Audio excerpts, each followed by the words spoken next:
Fuiste creado para conocer y disfrutar a Dios. Fuiste llamado a estar en comunidad para que llegues a ser todo lo que Dios desea que seas. Dios te diseñó con un propósito para que pudieras ser la diferencia en este mundo, y existimos para guiarte en este viaje. Graceway. Hola amigos, ¿qué tal? Bienvenidos. Gracias por acompañarme el día de hoy en este estudio de Juan. Estamos en Juan capítulo 13 el día de hoy, comenzando con el versículo 31 para que busques tu lugar en tu celular, tu Biblia, tu tabla, lo que sea el caso. ¿Cómo es el mundo digital en que vivimos? ¿Verdad que sí? Antes de la pandemia, yo normalmente tenía la oportunidad de enseñar este estudio cada 2 semanas por estar viajando. Este año, sin embargo, gracias a streaming, cada semana casi estoy aquí con ustedes y estamos progresando en este estudio del Evangelio de Juan. Una pregunta, ¿sabes lo que es estar hablando con alguien sobre algún tema delicado, sensible, y están hablando ustedes así y de repente alguien más aparece y tienen que frenar las palabras y cambiar el tema porque ahora no tienes libertad para hablar abiertamente de nuevo hasta que esa persona se va? Algo así sucede aquí en Juan capítulo 13. Y vamos a ver algo interesante aquí en solamente la primera frase de versículo 31. Que dice aquí es algo muy importante porque es algo que sucede después de que Judas se va. Y algo muy importante. Versículo 31. Cuando Judas había salido, dijo Jesús. Cuando Judas había salido, dijo Jesús.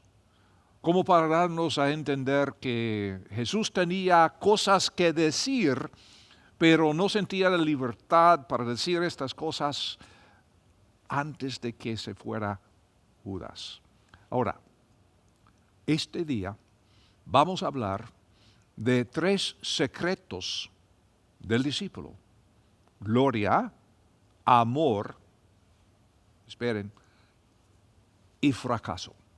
Gloria, amor y fracaso. Ahora, en el pasaje que vamos a ver el día de hoy, versículos 31 al 38, solamente voy a leerles el texto y observemos en este texto los elementos del tiempo, porque la cronología es muy importante. Ahora, versículo 31, comenzando desde el principio. Ahora, después de que se haya salido Judas, porque cuando Judas había salido, dijo Jesús, ahora es glorificado el Hijo del Hombre y Dios es glorificado en él. Si Dios es glorificado en él, también Dios lo glorificará en sí mismo. Y pronto lo glorificará. Hijitos, todavía sigo un poco con ustedes. Me buscarán, pero como dije a los judíos, a donde yo voy ustedes no pueden ir. Así les digo a ustedes ahora, un mandamiento nuevo les doy: que se amen los unos a los otros. Cuando los he amado, ámense también ustedes los unos a los otros. En esto conocerán todos que son mis discípulos, si tienen amor los unos por los otros. Simón Pedro le dijo, Señor, ¿a dónde vas? Le respondió Jesús, a donde yo voy, no me puedes seguir ahora, pero me seguirás más tarde. Le dijo Pedro, Señor, ¿por qué no te puedo seguir ahora? Mi vida pondré por ti. Jesús le respondió, ¿tu vida pondrás por mí? De cierto te digo, que no cantará el gallo antes que me hayas negado 3 veces. Ahora, lo que vamos a ver acá en este pasaje Son 3 lecciones secretas que Jesús comparte ahora con el núcleo de sus discípulos, sabiendo que Él estará muerto en cuestión de horas. Y ahora después de la salida de Judas Iscariote. Ahora, 3 secretos. Y el primero tiene que ver con la gloria y entender cómo Dios es glorificado. De nuevo, vamos a ver en versículo 31, comenzando con la segunda frase, ahora es glorificado el Hijo del Hombre y Dios es glorificado en él. Si Dios es glorificado en él, también Dios lo glorificará en sí mismo y pronto lo glorificará. Alguna forma del verbo glorificar se utiliza 5 veces en estos 2 versículos. Este verbo glorificar en el idioma griego en que se escribió está relacionado con el importante sustantivo griego doxa, que significa opinión, y nos da palabras como la ortodoxia, por ejemplo, y el verbo relacionado que con el tiempo llegó a significar mantener la opinión correcta sobre algo. Ortodoxia, tener buena doctrina, la opinión correcta sobre la doctrina. Y por lo tanto, la ortodoxia es sostener las ideas correctas sobre la doctrina. Glorificar a Dios es revelar con razón quién es, su carácter, su naturaleza. Es tener buena ortodoxia en cuanto a la verdadera naturaleza de Dios, la verdadera naturaleza de Dios. La Biblia dice que Dios creó al hombre a su imagen. Y nosotros queremos devolver el favor, porque nosotros, como seres humanos, tenemos la tendencia de crear a Dios a nuestra imagen. Es decir, yo tengo mis ideas de cómo ha de ser Dios, cómo es Dios, y honestamente, muchas veces mis opiniones no concuerdan con la realidad de lo que es Dios. Así que glorificar a Dios es revelar correctamente su carácter, quién es, su naturaleza. Y hay muchas personas que se congregan cada semana en iglesias cristianas en este mundo, que sostienen la opinión de que Dios es malo o desinteresado. Y con estas ideas, Él no es glorificado. No, ¿por qué perdí mi matrimonio? ¿Por qué murió mi hija? ¿Por qué perdí el trabajo? Y todo eso. Dios, ¿qué quieres hacer? Y lo que sucede es que tenemos una opinión incorrecta de cómo es Dios. Cuando entiendes plenamente y con asombro y temor quién es realmente el Dios Todopoderoso, entonces Él es glorificado.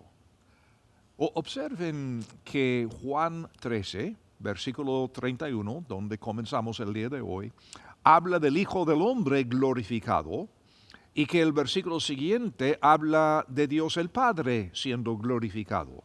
Y observen que en Juan 13:31 los verbos están en tiempo presentes y en el versículo siguiente el tiempo es futuro. El tiempo presente ahora habla de la muerte de Jesús en la cruz como resultado de que Él sea glorificado. El tiempo futuro pronto habla de que Dios se glorificará en la resurrección que se avecina, inmediatamente, 3 días después de la crucifixión. Ahora, ¿cómo es entonces que Jesús es glorificado en la crucifixión? Pues en la crucifixión de Jesucristo, se convierte en el punto divisorio de toda la historia. Proporciona la salvación para la raza humana que se perdió en el pecado. Romanos 5, y no vamos a tomar el tiempo para leer Romanos 5, pero Romanos 5 habla sobre este tema con elocuencia. Hebreos 2:14 nos dice que en su crucifixión Jesús destruye el poder de la muerte y el diablo. Y de la misma manera, Dios Padre, es glorificado en la resurrección. Porque aquí podemos ver su justicia, su santidad, su rectitud. Todo esto se revela en este momento. Su amor, su gracia, su misericordia también se revelan. Y en uno de las proclamaciones más profundas de la Biblia, en mi opinión, Romanos 3:26 habla de que en la resurrección Dios se hace el justo y el justificador a la misma vez. Piénsalo.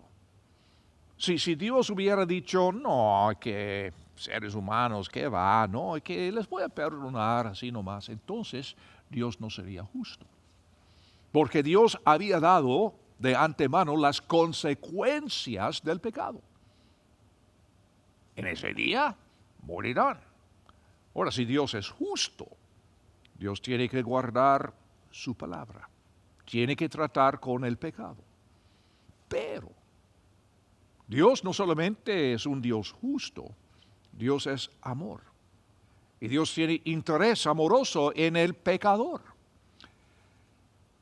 Y lo que Él hizo en la crucifixión y la resurrección de su Hijo Jesucristo, Él se revela como el justo y a la misma vez el justificador.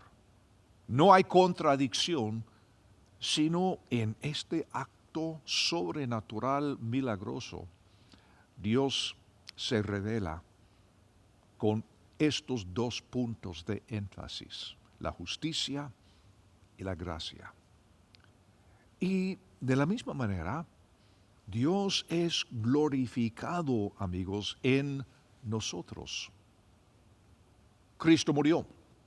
Y cuando nosotros morimos al pecado y a nosotros mismos en las tentaciones y las pruebas de la vida, ¿qué estamos haciendo?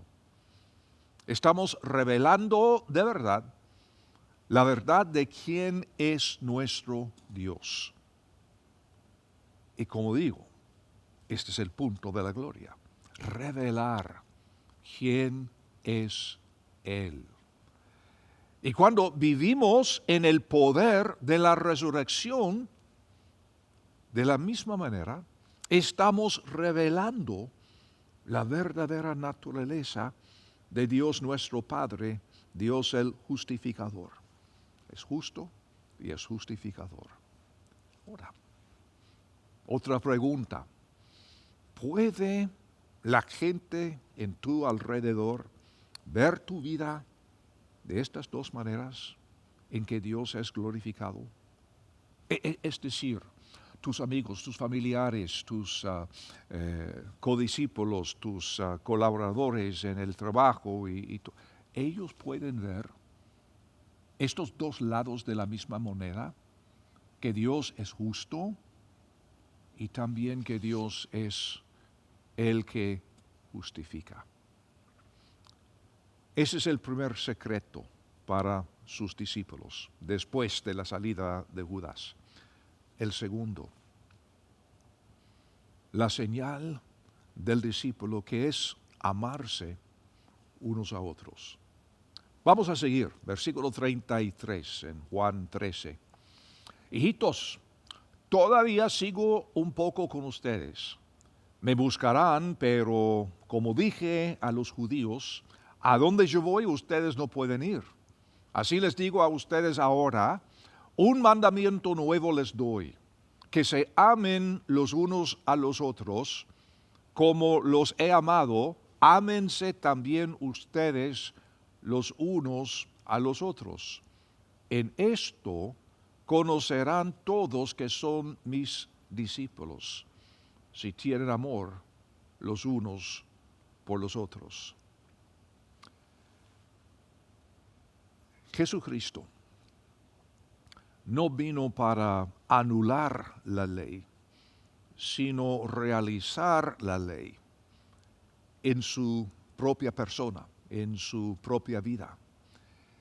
Y Jesús toma toda la Biblia hebrea, lo que llamamos el Antiguo Testamento entre cristianos, y la reduce a dos reglas: amar a Dios y amar al prójimo. A veces decimos que esto es el nuevo mandamiento. Y aquí Jesús habla de un mandamiento nuevo en lugar de los 10. Porque ahora, como nos explica más tarde Pablo en su carta a los romanos y luego a los gálatas, nosotros no vivimos bajo la ley, sino bajo un Nuevo Testamento. Por eso los libros que aparecen en la segunda parte de su Biblia se llaman el Nuevo Testamento. No quiere decir que es inútil leer el Antiguo Testamento, claro, porque por entender el Antiguo Testamento entendemos todo el proceso de lo que Dios ha hecho a través de la historia. Y la bendición enorme que tenemos ahora viviendo este lado de la cruz. Ahora, ¿cómo es que este mandamiento es nuevo?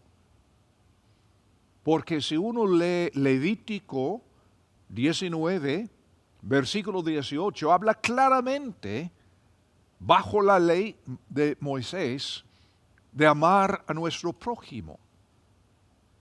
Pero en el contexto de Levítico, está igualmente claro que este vecino es el vecino de entre nuestro propio pueblo, uno como nosotros. Pero nuestro objetivo hoy día, y con las palabras de Jesús, no es solo amar a las personas que son como nosotros, no solamente a las personas que participan en nuestra congregación, sino es amar a todas las personas que también son discípulos de Jesucristo, unos a otros. No dijo el Señor Jesús, la señal del discípulo es amar unos a otros en tu iglesia. No. Y entonces, ¿qué estamos diciendo? Cuando estamos hablando y decimos, no, las personas de esa iglesia, no, que ellos no captan la realidad y su doctrina no es como la nuestra y son malas personas, en vez de simplemente decir, ¿sabes qué? La Biblia es un libro profundo y nadie entiende a perfección todo lo que dice, por supuesto, porque nuestro Dios no se puede vivir en una caja. Y por eso hay iglesias que tienen otras tradiciones, ideas, pero si estamos de acuerdo en quién es Jesús y que la salvación es por la gracia, mediante la fe, etc., hablando de los elementos esenciales del Evangelio, entonces podemos amar, hasta amar a las personas que no son como nosotros.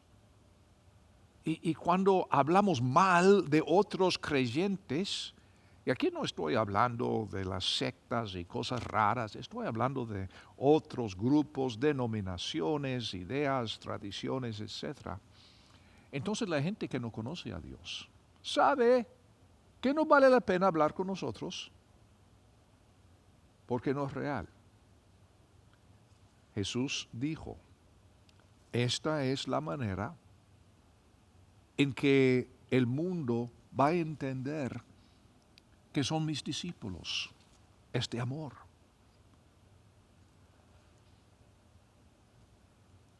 Y la manera para hacerlo es precisamente la misma manera en la que Jesús, el Mesías, nos ha amado a nosotros. Amándonos aun cuando nosotros no lo entendimos muy bien, aun cuando nosotros no hemos sido tan fiel, aun cuando nosotros queremos hablar mal de otros seguidores de Él, como la vez cuando algunos de los discípulos se enojaron porque habían otros echando demonios y no andan con nosotros, no somos con nosotros. El Señor, con mucha paciencia y con mucho amor, con mucha misericordia y gracia, sigue amándonos. ¿Tienes hijos? ¿Nos desobedecen de vez en cuando? Claro. ¿Nos hablan mal de vez en cuando? Claro. ¿Por eso dejamos de amarlos? Espero que no. Si es así, tienes otros problemas de los cuales tenemos que hablar. Pero no es el amor, hombre. Pero hermano, dicen ustedes, ¿cómo es posible? Claro que es imposible. Por eso es el Espíritu Santo que vive y radica dentro de nosotros. No nuestro propio esfuerzo, que hace posible esta clase de amor. Ya no estamos hablando de una lista de requisitos, chequeo. No, estamos hablando de vida. Estamos hablando de lo que está dentro del alma. Esto es lo que hace la diferencia. ¿Cómo es esto? Escuchen 1 Corintios 13, este gran pasaje. Y al leer este pasaje, que todos lo conocemos bien, se repite en las bodas y los aniversarios y todo esto, las palabras de Pablo sobre el amor, pero en esta ocasión, porque 1 de Juan dice que Dios es amor, voy a sustituir el nombre de Jesús por amor. Comenzando en 1 de Corintios 13, versículo 4. Jesucristo tiene paciencia y es bondadoso. Jesucristo no es celoso, Jesucristo no es ostentoso, no se hace arrogante.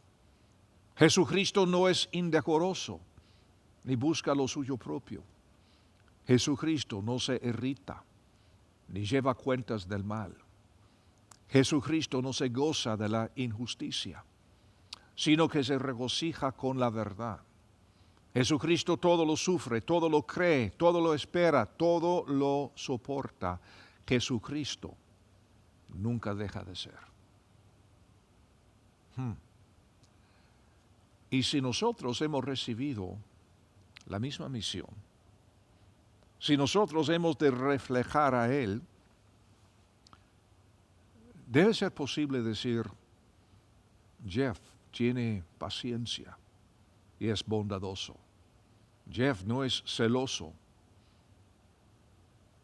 Jeff no es ostentoso, ni se hace arrogante. Jeff no es indecoroso, ni busca lo suyo propio. Jeff no se irrita, no lleva cuentas del mal. Jeff no se goza de la injusticia, sino que se regocija con la verdad. Jeff todo lo sufre, todo lo cree, todo lo espera, todo lo soporta. Jeff nunca deja de ser. Y la pregunta es, ¿cuántas veces mentí leyendo este pasaje? Y en aquellas veces que digo que estoy mintiendo, ahí son los puntos en que tengo que crecer. ¿Cuántos de nosotros decimos la verdad, pensando en ese pasaje? Ahora, está bien si no has llegado todavía a la perfección, porque los discípulos de Jesús tampoco pudieron conectar los puntos en este momento. Veamos a Juan 13, versículo 34 de nuevo y 35. Un mandamiento nuevo les doy, que se amen los unos a los otros, como los he amado. Como los he amado. Ámense también ustedes los unos a los otros. En esto conocerán todos. En esto, ¿en qué? En amarse unos a otros. En esto conocerán todos. En que ustedes tienen la doctrina más pura. No. En esto. Ustedes que tienen la convicción de no ir al cine, de no tomar, de esto, en esto conocerán todos que son mis discípulos, si tienen amor los unos por los otros, excepto aquellos que están en la iglesia y que están frente. No. Como digo, a mi juicio es una de las más profundas declaraciones en la Biblia, y ninguno de ellos lo capta en el momento. Versículo 33 es el contexto adecuado. Cuando dice: hijitos, todavía sigo un poco con ustedes, me buscarán, pero como dije a los judíos, a donde yo voy ustedes no pueden ir, así les digo a ustedes ahora. Los discípulos se aferran a donde Jesús iba, y porque ellos no podrían estar con él. Pero el punto principal que él está haciendo acerca del nuevo mandamiento es el punto. En versículo 36, después de decir todo esto sobre el amor, Simón Pedro le dijo: Señor, ¿a dónde vas? Le respondió Jesús: a donde yo voy no me puedes seguir ahora, pero me seguirás más tarde. El punto: solo iba a estar aquí un poco más, pero ellos se quedarían. Él era el único ejemplo del mundo del amor verdadero y puro. Pero ahora todo esto depende de nosotros, sus discípulos, para ser ejemplos de este amor. Por eso es tan importante, tan importante. No es que nosotros somos los más obedientes, nosotros somos los más inteligentes, nosotros tenemos la doctrina más pura. Cállense, por favor. En esto conocerá el mundo que somos sus discípulos. El amor que tenemos unos con los otros. La paciencia de Jesús es increíble, ¿verdad? Jesús no está frustrado ni desanimado de que sus discípulos no pudieran comprender la magnitud de lo que está diciendo en este momento. Está comunicando el nuevo mandamiento y ellos están enfocados en dónde iba y por qué no podían ir con él. Años más tarde, bajo la inspiración del Espíritu Santo, el mismo Juan, que escribe este evangelio, escribiría las palabras de una carta que llamamos Primera de Juan, la primera carta, epístola de Juan. Finalmente, él lo conseguiría 4 veces. En esta pequeña carta, Juan menciona este nuevo mandamiento en la perspectiva adecuada. Escuchen, 1 de Juan 2:7 hasta 11. Amados, no les escribo un mandamiento nuevo, sino el mandamiento antiguo que tenían desde el principio. El mandamiento antiguo es la palabra que han oído. Otra vez les escribo un mandamiento nuevo que es verdadero en Él y en ustedes. Porque las tinieblas van pasando y la luz verdadera ya está alumbrando. El que dice que está en la luz y odia a su hermano está en tinieblas todavía. El que ama a su hermano permanece en la luz y en él no hay tropiezo. Pero el que odia a su hermano está en tinieblas y anda en tinieblas y no sabe a dónde va porque las tinieblas le han cegado los ojos. Luego en capítulo 3, comenzando con el versículo 11 al 18. Porque este es el mensaje que ustedes han oído desde el principio, que nos amemos los unos a los otros, no como Caín, que era del maligno y mató a su hermano. ¿Y por qué causa lo mató? Porque sus obras eran malas y las de su hermano eran justas. Y no se maravillen, hermanos, si el mundo los aborrece. Nosotros sabemos que hemos pasado de muerte a vida porque amamos a los hermanos. El que no ama permanece en muerte. Todo aquel que odia a su hermano es homicida, y ustedes saben que ningún homicida tiene vida eterna permaneciendo en él. En esto hemos conocido el amor, en que Él puso su vida por nosotros. También nosotros debemos poner nuestra vida por los hermanos. Pero el que tiene bienes de este mundo y ve que su hermano padece necesidad y le cierra su corazón, ¿cómo morirá el amor de Dios en él? Hijitos, no amemos de palabra ni de lengua, sino de hecho y de verdad. Juan 4, primero de Juan 4, 7 al 21, que menciona amarse 3 veces aquí. Amados, amémonos unos a otros porque el amor es de Dios, y todo aquel que ama ha nacido de Dios y conoce a Dios. El que no ama no ha conocido a Dios, porque Dios es amor. En esto se mostró el amor de Dios para con nosotros, en que Dios envió a su Hijo unigénito al mundo para que vivamos por Él. En esto consiste el amor, no en que nosotros hayamos amado a Dios, sino en que Él nos amó a nosotros y envió a su Hijo en expiación por nuestros pecados. Amados, ya que Dios nos amó así, también nosotros debemos amarnos unos a otros. Nadie ha visto a Dios jamás. Si nos amamos unos a otros, Dios permanece en nosotros y su amor se ha perfeccionado en nosotros. En esto sabemos que permanecemos en Él y Él en nosotros, en que nos ha dado de su Espíritu, y nosotros hemos visto y testificamos que el Padre ha enviado al Hijo como Salvador del mundo. El que confiesa que Jesús es el Hijo de Dios, Dios permanece en él y él con Dios. Y nosotros hemos conocido y creído el amor que Dios tiene para con nosotros. Dios es amor, y el que permanece en el amor permanece en Dios y Dios en él. Qué tremendo, pero sigue. En esto se ha perfeccionado el amor entre nosotros, para que tengamos confianza en el día del juicio, en que como Él es, así somos nosotros en este mundo. En el amor no hay temor, sino que el perfecto amor echa fuera el temor. Porque el temor conlleva castigo, y el que teme no ha sido perfeccionado en el amor. Nosotros amamos porque Él nos amó primero. Si alguien dice yo amo a Dios y odia a su hermano, es mentiroso. Porque el que no ama a su hermano, a quien ha visto, no puede amar a Dios a quien no ha visto. Y tenemos este mandamiento de parte de Él: el que ama a Dios, ame también a su hermano. Finalmente, también el capítulo 5, primera de Juan 5, 1 al 5. Todo aquel que cree que Jesús es el Cristo es nacido de Dios, y todo aquel que ama al que engendró, ama también al que es nacido de Él.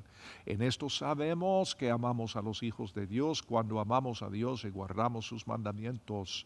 Pues este es el amor de Dios, que guardemos sus mandamientos. Y sus mandamientos no son gravosos, porque todo lo que ha nacido de Dios vence al mundo, y esta es la victoria que ha vencido al mundo, nuestra fe.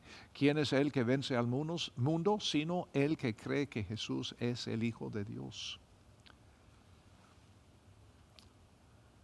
He leído mucho la Escritura, ¿no? Pero creo que es importante tener aquí en mente la importancia de lo que vimos ahí en Juan capítulo 13.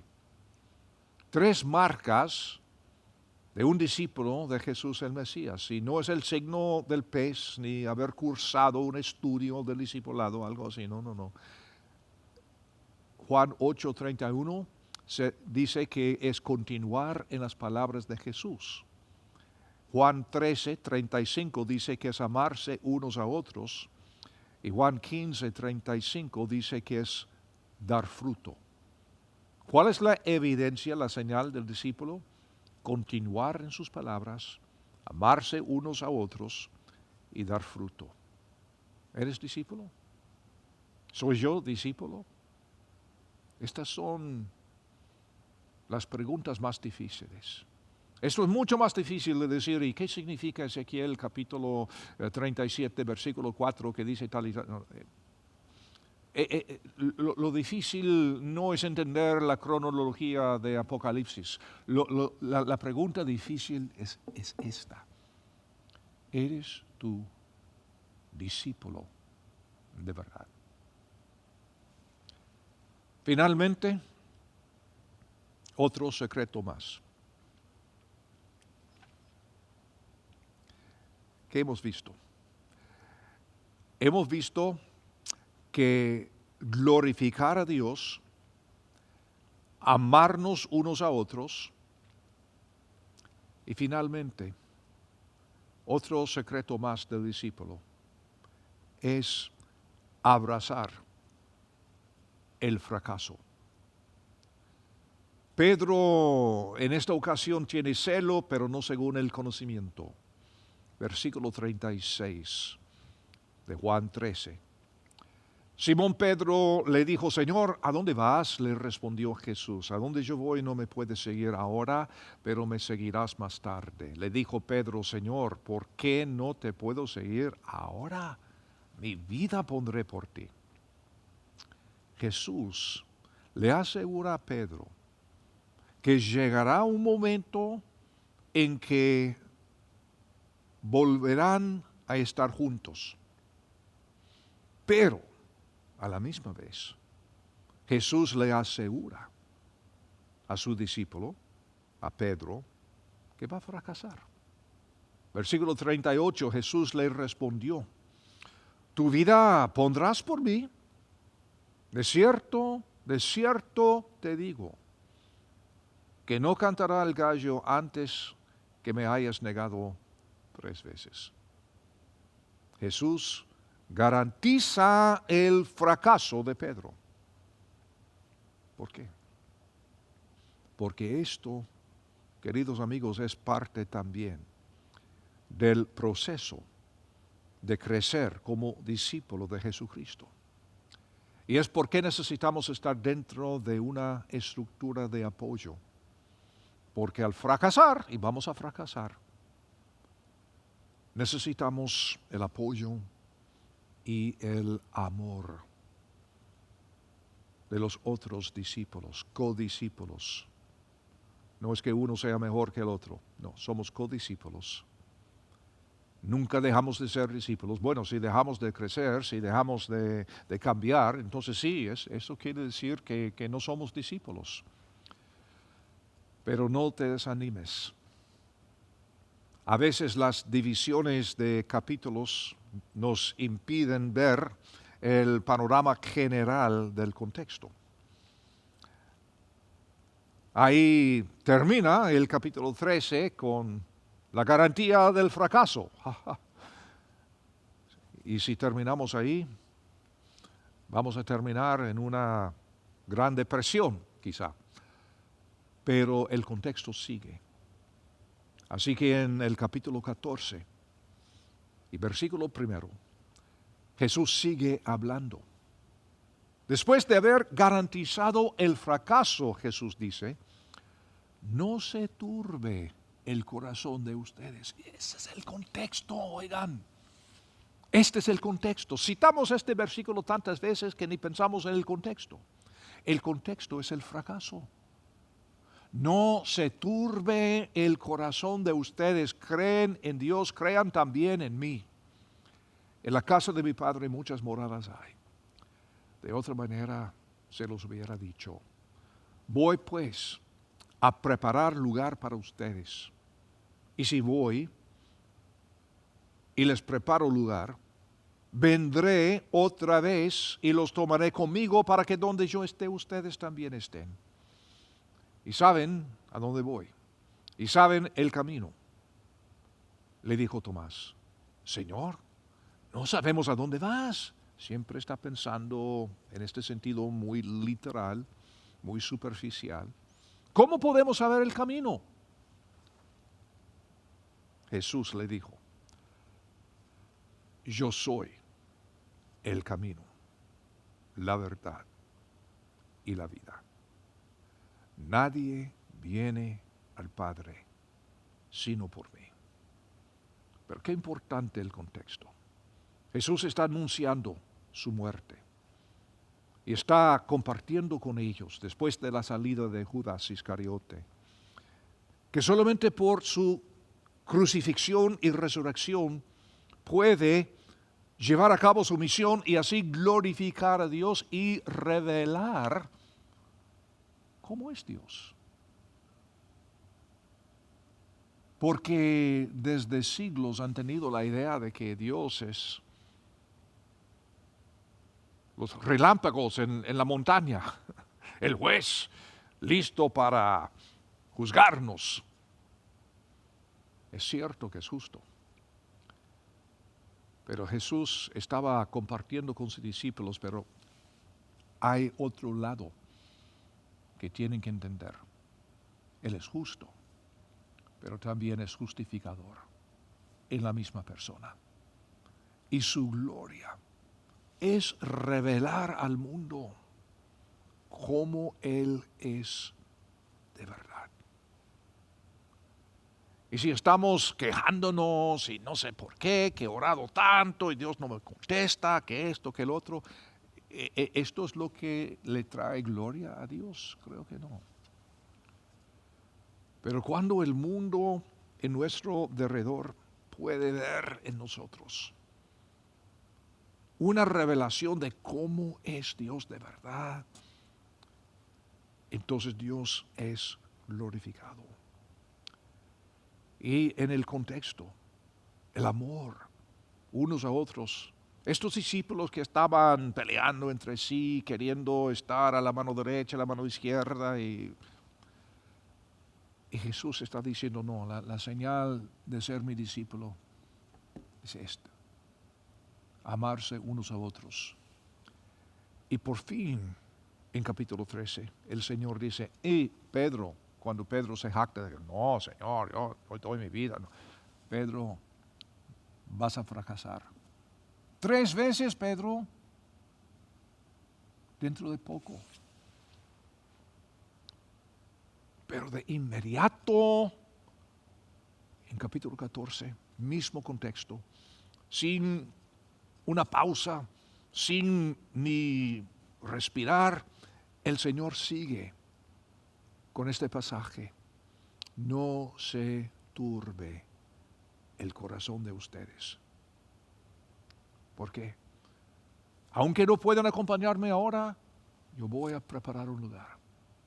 Y el lugar no es solamente para mí, sino para ustedes también.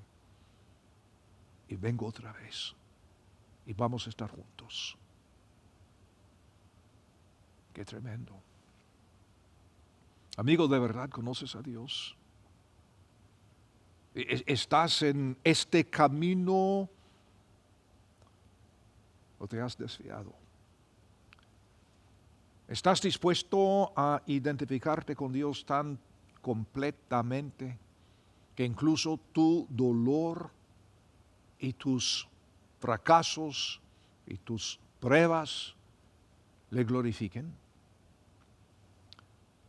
¿Tienes las marcas de un discípulo en tu vida?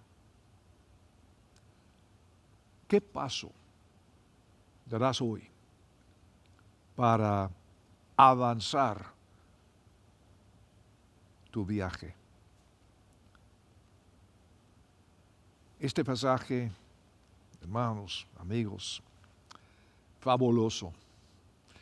Y aquí vamos a comenzar la próxima vez.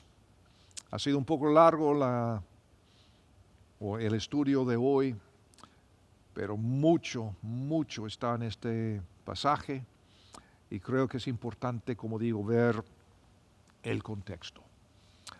Aquí estoy esperándote de hoy en 8 para seguir adelante en este estudio de Juan. Que el Señor te bendiga y hasta la próxima.